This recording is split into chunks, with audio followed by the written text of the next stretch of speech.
बहरहाल moving towards इनाम but इनाम, अस्सलाम वालेकुम and welcome to the show. जी वालेकुम अस्सलाम, थैंक यू सो मच। इनाम, जैसे कि आप यकीनी तौर पर सुन ही रहे हैं गुफ्तगू हमारी, हम तो खैर इस बात पे रो रहे हैं कि जी क्रिकेट की दुनिया में क्या हो रहा है, लेकिन इस पर ज़्यादा रोना आता है कि जी ओलंपिक्स में क्या हो रहा है, दीगर जो खेल है वो कितने मुतासर हो रहे हैं। तो पहले तो ज़रा एक ओवरव्यू, जैसे हम कहते हैं ना कि एक बर्ड्स आई व्यू से कमेंट कीजिएगा कि जो आपने एक ओवरऑल एक ओलंपिक्स का हाल देखा है, 7 खिलाड़ी गए और जिसमें से 6 बाहर हो गए और अब अरशद नदीम से ही हमें सारी की सारी जो उम्मीदें हैं वो वाबस्ता हैं, तो कैसे देखते हैं आप इसे? देखिए जी, ओलंपिक एक बहुत बड़ा मेगा इवेंट है और पूरी दुनिया का सबसे बड़ा इवेंट है। तो इसकी जितनी हम तैयारी करते हैं उस तरह का ही हमें इसका जो है वो रिजल्ट मिलता है। इस दफ़ा तो बड़ा खुशाइंद है कि हमारे जो 3 शूटर हैं उन्होंने क्वालिफाई कर लिया और एक अरशद ने क्वालिफाई कर लिया। इससे पहले तो पोजीशन इससे भी ज़्यादा थोड़ी ख़राब होती है जिसमें हमारे जो खिलाड़ी हैं वो इतने क्वालिफाई नहीं कर पाते। लेकिन ये है कि ओवरऑल जितने हमारे शूटर गए हैं, क्योंकि उन्होंने क्वालिफाई किया था, फिर भी उन्होंने अपनी एक फाइट खेली है। लेकिन अनफॉर्चुनेटली हम उस तरह मेडल्स तो नहीं विन कर पाए। लेकिन ओवरऑल बहुत ज़्यादा दुख होता है परफॉर्मेंस देखकर। ओवरऑल बहुत ज़्यादा हमें अच्छा नहीं फील होता जब हम ओवरऑल हम पोजीशन को देखते हैं। तो इनाम, आप हम कल हमारे साथ जो है वो एक और हमारे जो साबिक ओलंपियन है वो भी मौजूद थे। उनके हवाले से जो उनके भी शिकवे शिकायत थे वो भी हमने सुने, हमारी आवाम ने भी सुने। क्या समझते हैं, क्या बेहतरी होनी चाहिए, किस तरीके से हम बेहतर जो है सिस्टम को कर सकते हैं? 7 एथलीट सिर्फ गए हैं इस मरतबा, तो जो अगले आने वाले ओलंपिक्स हैं उसमें बेहतर से बेहतर जो है वो मामला हो ताकि बेहतरी आए। 7 की जगह 70 का हमारा दस्ता जाए, 700 चले जाए, ये तो ख्वाब है, हम जितनी मर्जी ख्वाहिशात आप बढ़ाती जाए, लेकिन बेहतरी आनी कहाँ से चाहिए? सिस्टम में क्या बेहतरी आप समझते हैं वो वहाँ से उसका आगाज़ हम कर सकें? जी बिल्कुल, आपने बहुत ही अच्छा सवाल किया है। एक्चुअली क्योंकि ओलंपिक एक 4 साल बाद इवेंट आता है, पूरी दुनिया का सबसे बड़ा इवेंट है, तो हमें देखना पड़ेगा कि ओलंपिक की तैयारी के लिए जो नेशंस बहुत अच्छा परफॉर्म करती हैं वो क्या मैकेनिज्म इस्तेमाल करती हैं। तो अगर हम किसी भी अच्छे मुल्क को देखते हैं, अगर मैं रेसलिंग की बात करता हूँ या ओवरऑल हम बात करते हैं, तो तमाम जो ममालिक हैं वो इसको 4 साल से 4 साल का प्लान करते हैं। अभी जितने भी कंट्रीज हैं, अभी जो एशिया चैंपियनशिप 2024 में हुई है उनकी बी टीम ने पार्टिसिपेट किया, जिनको वो जो हमारी लॉस एंजल्स 2028 की ओलंपिक हो रही है उसके लिए तैयार कर रहे हैं। तो आप ये देखें कि जो 2028 की ओलंपिक है उसके लिए तो लोगों ने तैयारी शुरू कर दी है। लेकिन खराबी यहाँ से आती है कि जब हम तैयारी के लिए तकरीबन कोई 2-4 माह बाद, 2-4 माह पहले कैंप लगाते हैं, तो हम ख्वाहिश ये करते हैं कि हमारे जो खिलाड़ियां वो क्वालिफाई कर दें। तो इस तरह से पॉसिबल नहीं होता, हमें 4 साल का प्लान करना चाहिए। अगर अब हम ओलंपिक के लिए बात कर रहे हैं तो 2028 की बात कर रहे हैं, तो अब हमें खिलाड़ियों को सिलेक्ट करने की जरूरत है कि जिनको हम 4 साल इनको कंटिन्यूसली हम इवेंट खिलाएंगे, इनको हम इंटरनेशनल ट्रेनिंग करवाएंगे, इनको हम हर तरह की सहूलियात देंगे ताकि ये खिलाड़ी 4 साल तक तैयार होते रहें और फिर दुनिया का जो सबसे बड़ा इवेंट है ओलंपिक, उसमें ये पार्टिसिपेट करें और मुल्क का परचम बुलंद करें। बिल्कुल इनाम, लेकिन ये तो वो बात है ना जो हम चाहते हैं कि ऐसा हो, लेकिन हो क्या रहा है इस पर बात करना बहुत ज़रूरी है। चूँकि फेडरेशन से आप बड़ा क्लोज हैं, 2028 की हम बात कर रहे हैं और 2024 से बहुत ज़्यादा हम कुछ सीख चुके हैं ऑलरेडी। अगर लेसन हम अडॉप्ट करने की बात करें, समझते हैं कि कुछ इस तरह की नई उम्मीद बनती भी 2028 के लिए नज़र आ रही है आपको इनाम? देखिए, सबसे पहले तो जरूरी इस चीज का है कि हम ये देखें कि हमारे पास बजट कितने हैं। अगर हम इस वक्त बात करते हैं ओवरऑल जो पाकिस्तान का टोटल स्पोर्ट्स का बजट होता है, जिसमें हमारे तमाम स्पोर्ट्स के इदारे आ जाते हैं, जिसमें Pakistan sports board, Punjab sports board और तमाम प्रोविजनल जो हमारे स्पोर्ट्स बोर्ड आ जाते हैं, तो हमारा बजट इतना थोड़ा है कि आप ये देखें कि जितना इंडिया के एलीट एथलीट पर उन्होंने खर्च किया ना ओलंपिक की तैयारी के लिए, तो हमारे पास तो इतना बजट नहीं होता सारा ओवरऑल, जिसमें इंफ्रास्ट्रक्चर डालकर भी इतना बजट नहीं होता कि हम उन खिलाड़ियों को हम किस तरह इसको कर सकते हैं। तो सबसे पहले तो जरूरी ये है कि हमारा बजट जो है ना उसको ज्यादा होना चाहिए ताकि हम अपने खिलाड़ियों पर इन्वेस्ट कर सकें, ताकि हम नीचे से ग्राउंड से अपने खिलाड़ी निकाल सकें, ताकि हम इनको इंटरनेशनल ट्रेनिंग करवा सकें। तो हमारा बजट बहुत थोड़ा है। उसके बाद फिर आगे से जो हमारे पास एक कोई सिस्टम नहीं है, सिस्टम इस तरह से नहीं है कि हम कोई भी खिलाड़ी, हमें नहीं पता कि हमने कब से तैयारी शुरू कर रही है, किस खिलाड़ी को हमने ट्रेनिंग के लिए भेजना है। तो जरूरी ये है कि जिस तरह हमारे पास बजट बहुत थोड़ा है, हमें ये चाहिए कि हर गेम से 2-2, 3-3 अच्छे खिलाड़ी लें। फॉर एग्जाम्पल अगर मैं रेसलिंग की बात करता हूँ तो आपको 2-3 नाम अच्छे नजर आएंगे। वेट लिफ्टिंग में आपको 2-3 खिलाड़ी नजर आएंगे, आपको सादी अब्बास कराटे में नजर आएंगे। तो इस तरह के जो हमारे इंडिविजुअल स्पोर्ट्स के खिलाड़ी हैं उनको तैयार करना जरूरी है, उनका एक एलीट पूल बनाना जरूरी है और उन पे इन्वेस्ट करने की जरूरत है। अगर पैसे थोड़े हैं तो फिर आप अच्छे और मेन खिलाड़ियों पर फोकस करें ताकि वो हमें मेडल लेकर दें। इनाम, मैंने देखा है आपको जो स्पोर्ट्स बोर्ड है वहाँ पर आप लड़कों को ट्रेन भी कर रहे हैं, साथ अपनी भी ट्रेनिंग कर रहे हैं। एक तो ये बताएगा कि क्या समझते हैं आप, अगर सही डायरेक्शन पे हम काम करें और जो हमारी एसोसिएशंस हैं वो ओलंपिक कमेटी है वो सही डायरेक्शन में काम करें तो रेसलिंग जो है इस शोबे में कितना पोटेंशियल है, पाकिस्तान जो है कितने मेडल कितनी वेट कैटेगरीज में जीत कर ला सकता है? देखिए, मैं एक दो चीजें क्लियर कर देना चाहता हूं कि अल्हम्दुलिल्लाह जो पाकिस्तान रेसलिंग फेडरेशन है वो बहुत ही थोड़े वसाइल के साथ बहुत अच्छा परफॉर्म कर रही है। अगर मैं आपको अपना सालाना बजट बताऊं तो आपको और मुझे दोनों को शर्म आ जाएगी कि 15 लाख रुपया हमारा सालाना बजट है जिसमें हम ओवरऑल रेसलिंग को 1 साल के लिए देखते हैं। तो इतने पैसों में हम इनाम बट लेकर आ रहे हैं, जिसमें हम कॉमनवेल्थ के मेडल ले रहे हैं, जिसमें हम वर्ल्ड के मेडल ले रहे हैं। तो रेसलिंग अपना काम कर रही है। अगर हम ओलंपिक की बात करते हैं तो पाकिस्तान ओलंपिक एसोसिएशन की तरफ से हमारे 12 जो खिलाड़ी हैं उनको सिलेक्ट किया गया, उनको ओलंपिक स्कॉलरशिप दिया गया और जो तीनों शूटर, बल्कि ये 4 के 4 जो क्वालिफाई बंदों ने किए हैं, जिनमें गुलाम जोसेफ है, जिसमें हमारी कशमाला तलत आ जाती है, जिसमें अरशद नदीम जी ठीक सही बहुत है कि ये जैसे कि इनाम भी जिस जानिब इशारा कर रहे हैं कि ये जो इमर्जिंग टैलेंट है और यकीनी तौर पे ये तो बहुत एस्टोनिशिंग है। खान साहब आप भी इस पे कमेंट कर सकते हैं। कमेंट करें कि 15 लाख उसमें तो सर ये आपको नहीं लगता 1 महीने का बिजली का बिल ही चला जाता होगा?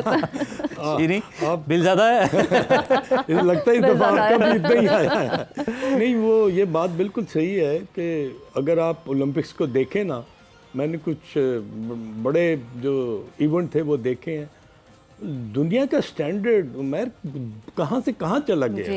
और आप देखें कि उनकी जो डेडिकेशन है, जो एप्लीकेशन है, जो जीतने का एक खुमार है, जो मज़ा है, एक चाशनी जो है कि जब कोई एथलीट कोई अब 100 मीटर्स की रेस कोई जीतता है तो जिस तरह वो सेलिब्रेट करते हैं, ये उनको अपने मुल्क का परचम और वो जो मेडल है वो जब गले में पड़ता है और फिर तराना जो बजता है उनका, वो एक अजीब ही समा होता है। गूज़बम्प्स, तो रोंगटे खड़े कर देने वाला होता है। अब हम जो है हम कहाँ पर चले गए हैं, हमारे 13 के 14 जो हैं वो अलहदा लोग गए हैं सिर्फ मज़ा लेने के लिए और 7 एथलीट गए हैं जिसमें अभी आपने अरशद नदीम की बात की है। तो देखिए हमने जो मेडल की उम्मीद थी ये सभी जानते थे कि सिर्फ एक अरशद नदीम से थे, क्योंकि और अरशद के ऊपर भी लोड इतना है, प्रेशर इतना है, तवक्कुआत इतनी ज़्यादा हैं। नीरज चोपड़ा उनके कंपटीटर हैं। नीरज चोपड़ा को आप देख लें कि जिस तरह अभी इनाम ने बात की कि ये अभी से तैयारी अगले ओलंपिक्स की शुरू हो चुकी हुई है। नीरज के ऊपर ये 4 साल, इससे पहले भी एक लंबा अरसा चलता चला आ रहा है, इन्वेस्टमेंट की जा रही है। जो नीरज के साथ फाइनेंशियल मामला हैं आप उसको काउंट कर लें, इधर से आप जो है अमाउंट जो अरशद नदीम को मिल रही है उसको काउंट कर लें। वो अरशद नदीम को तो वो बाहर जेवलिन आगे मिली है, बाहर ट्रेनिंग कर रहे थे, बाकायदा वो अपने आप को प्रिपेयर कर रहे थे लोग, तो उनको वहां से बुला के इस मौसम में, इस ह्यूमिड मौसम में, इस गर्मी में वापस बुलाया और यहाँ पर ट्रेनिंग कराई। भाई असल उसकी जो स्ट्रेंथ है वो तो आप जाया कर रहे हैं। तो जब वो वहाँ पर मौजूद था, वहाँ पर ट्रेनिंग कर रहा था, he was under some very good coaches, तो क्या जरूरत थी उसको कुछ 15, 20, 25 दिन के लिए यहाँ बुलाना और फिर वापस करना। अब अगर वो आपको इस लेवल पर लेकर आ गया है कि जहाँ पर इंशाल्लाह अगर वो कल अच्छा परफॉर्म कर जाते हैं इंशाल्लाह, तो फिर वो पाकिस्तान के लिए एक मेडल लेके आएंगे। हमारी दुआ तो यही है कि अरशद मेडल जीते हैं, लेकिन फिर भी जो भी रिजल्ट है, अरशद जिस तरीके से मेहनत करके जहाँ तक पहुँचा है, हमें स्टिल अरशद के ऊपर बहुत ज़्यादा फ़ख्र है। इनाम जो है वो राब्ता मुनक़ता हो गया था, टेक्निकल इशू आ गया था। हम बात कर रहे थे सिर्फ और सिर्फ 15 लाख, इसमें मैनेज क्या होता होगा? और जो जब जिस पेशे से, जिस फील्ड से आप लोग मुंसलिक हैं, यहाँ पर तो डाइट का बड़ा ख्याल रखना है, न्यूट्रिशन का बड़ा ख्याल रखना है, बहुत सारी चीज़ें देखनी है आप लोगों को। जी बिल्कुल, इसी तरह से ये है कि जी बहुत सारी चीज़ें देखने वाली हैं। तो दोबारा बात जो है ना वो आ जाती है, हमारे फंड्स की बात आ जाती है। तो जितना हम अपने मुल्क में अपने खिलाड़ियों पर इन्वेस्ट करेंगे उतना ही हमें उसका रिस्पॉन्स मिलेगा, उसी तरह से हम इसको चीज़ों को लेकर चलेंगे। आप ये देखें कि एक अच्छे खिलाड़ी को, अगर मैं बात करता हूँ कि जिस तरह हमें अब ओलंपिक के लिए क्वालिफाई करना था या ओलंपिक में खेलना था, कम से कम एक साल में 7 से 8 इवेंट में पार्टिसिपेट करना पड़ता है। लेकिन अनफॉर्चुनेटली फंड्स कम होने की वजह से हम एक आधे इवेंट में पार्टिसिपेट करते हैं, वो भी हमें जब स्पेशल कोई पाकिस्तान स्पोर्ट्स बोर्ड की तरफ से स्पेशल कोई ग्रांट मिलती है या स्पेशल कुछ वो हमें करते हैं, अप्रिशिएट करते हैं, तो फिर हम उसमें पार्टिसिपेट कर पाते हैं, अदरवाइज हम इवेंट में पार्टिसिपेट नहीं कर पाते। आप ये देखें कि जो हमारी वर्ल्ड चैंपियनशिप थी, इसमें 7 से 8 साल बाद टीम ने पार्टिसिपेट किया है। तो जब तक हम अपने खिलाड़ियों को सहूलियात नहीं देंगे, जब तक हम अपने खिलाड़ियों की ट्रेनिंग नहीं करवाएंगे। और एक जो चीज मैं आपको बड़ी बताता चलूं कि 2018 में जब मैंने कॉमनवेल्थ में मेडल जीता, उसके बाद 2022 में जीता, तो मैं एक ही बात जो बार बार कर रहा हूं कि हमें इंटरनेशनल खिलाड़ियों की, हमें इंटरनेशनल ट्रेनिंग की जरूरत है। लेकिन आप ये देखें कि पिछले 10 सालों में शायद हमें एक दफा भी मौका नहीं मिला कि हम इंटरनेशनल ट्रेनिंग करें जिससे हमारे खिलाड़ियों का मेयार बुलंद हो सके। बिल्कुल। तो इनाम, अब जो एस्पायरिंग ओलंपियंस हैं, डेफिनेटली हम देख रहे हैं कि बहुत ज़्यादा इमर्जिंग टैलेंट अब भी मौजूद है जो आना चाहता है, लेकिन यकीनी तौर पर ये लैकिंग्स तो हैं, ये चैलेंजेस तो हैं। उनके लिए आप क्या समझते हैं, क्या उनके लिए मैसेज हो सकता है? क्योंकि स्किल्स तो मौजूद हैं लेकिन क्वालिफिकेशन पे बहुत हद तक काम नहीं हो रहा, अकेडमीज नहीं है, इंफ्रास्ट्रक्चर वैसा डेवलप नहीं है ना। जी बिल्कुल, सबसे ज़रूरी तो सबसे पहले तो चीज़ यही आ जाती है कि हम अपने खिलाड़ियों को सबसे पहले इंफ्रास्ट्रक्चर दें। तो यहाँ से बात शुरू हो जाती है। बहुत अफसोस की बात है, मैं आपको दोबारा बताऊंगा कि अनफॉर्चुनेटली आप ये देखें कि पाकिस्तान में रेसलिंग की कोई एक रेसलिंग अकेडमी नहीं है। जब हम जाते हैं, कैंप लगता है हमारा, तो अनफॉर्चुनेटली हमें हमारा जो मैट है कभी उठाकर एक कोने में डाला जाता है, कभी उठाकर किसी दूसरे कोने में डाला जाता है। तो इस तरह से तो निजाम नहीं चलता ना। तो बहुत जरूरी है कि सबसे पहले हम इनाम, सॉरी मैं आपको इंटरप्ट कर रही हूँ, आपने कोई यकीनी तौर पर जब इस तरह की चीजें होती हैं और आप वहाँ पे विटनेस करते हैं, तो आप कोई ऐसा बेहतरीन टैलेंट जिसको बैक ऑफ करते हुए भी देखा है आपने अपने करियर में ना? देखें, अल्हम्दुलिल्लाह मैं अल्लाह का शुक्र अदा करता हूँ कि गुजरांवाला में मैं एक अखाड़ा चला रहा हूँ और यहाँ पर तकरीबन 100 के करीब मेरे पास स्टूडेंट हैं और अल्हम्दुलिल्लाह मेरे साथ मेरे स्टूडेंट जाते हैं, बहुत सारे मेडल जीतते हैं। मेरे साथ मेरे स्टूडेंट जाके कॉमनवेल्थ में मेडल जीते हैं और डिफरेंट इवेंट्स में पाकिस्तान को पार्टिसिपेट कर रहे हैं पाकिस्तान की तरफ से।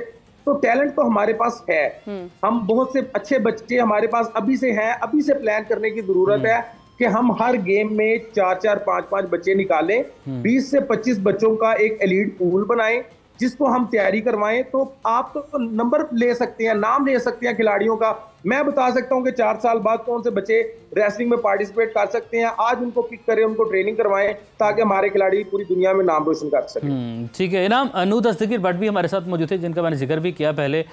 वेट लिफ्टिंग में भी ये भी, क्योंकि रेसलिंग वेट लिफ्टिंग साथ साथ चलते पैरेलल, अगर बींगा एक मतलब अगर टेक्निकली मैं बात ना करूँ तो इस हवाले से मैं बात करूँ तो ये उस साइड पे भी हमने देखा कि काफ़ी ज़्यादा जो है वो निगलेक्ट किया गया उस साइड को। तो क्या करते हैं आप, अगर नू दस्तगीर भट्ट यहाँ पर होते तो क्या हम वहाँ पर भी उम्मीद रखते मेडल की? और रेसलिंग वाले मामला में कुछ आप जानते हैं कि वहाँ पर क्या चल रहा है, क्यों इस तरह की नाइंसाफियाँ की जा रही हैं? देखिए, मैं तो दोबारा यही बात करता हूँ कि हमारे पास नाइंसाफी तो उस वक्त होती है जब हमारे पास बजट थोड़ा होता है। तो सबसे पहले तो पाकिस्तान का जो ओवरऑल बजट रखा जाता है वो बहुत थोड़ा रखा जाता है। जिस तरह अभी नीरज की बात हो रही थी, तो उनके अगर इंडिया के 3 से 4 खिलाड़ी जो टॉप एथलीट है जिसमें नीरज शामिल है और 2-3 और शामिल होते हैं, तो इन 5-6 बंदों का जितना बजट है इतना पूरे पाकिस्तान का बजट है। तो सबसे पहले तो पैसे ही बहुत थोड़े हैं और उसके बाद जो दूसरी चीजें आ जाती हैं वो फिर जितने हमारे पास पैसे रह जाते हैं उन पे ठीक तरह से प्लानिंग नहीं हो रही, ठीक तरह से काम नहीं हम कर पा रहे। आप ये देखें कि 30 बंदों का या 40 बंदों का हम कैंप लगाते हैं पाकिस्तान में, जो सिर्फ पाकिस्तान में खिलाड़ी हैं और अपने हम चाहते हैं कि हमारा बंदा जाके ओलंपिक में मेडल ले, लेकिन ट्रेनिंग वो करता है पाकिस्तान में रह के बहुत हल्के खिलाड़ियों के साथ। तो कितना पॉसिबल है? बहुत 40 बंदों का कैंप लगाने की बजाय 3 बंदों को इंटरनेशनल ट्रेनिंग करवाएं। जी, यानी कि मसला सिर्फ फंड्स एलोकेशन का ही नहीं है और बहुत सारे चैलेंजेस हैं जिसको देखना बड़ा जरूरी है।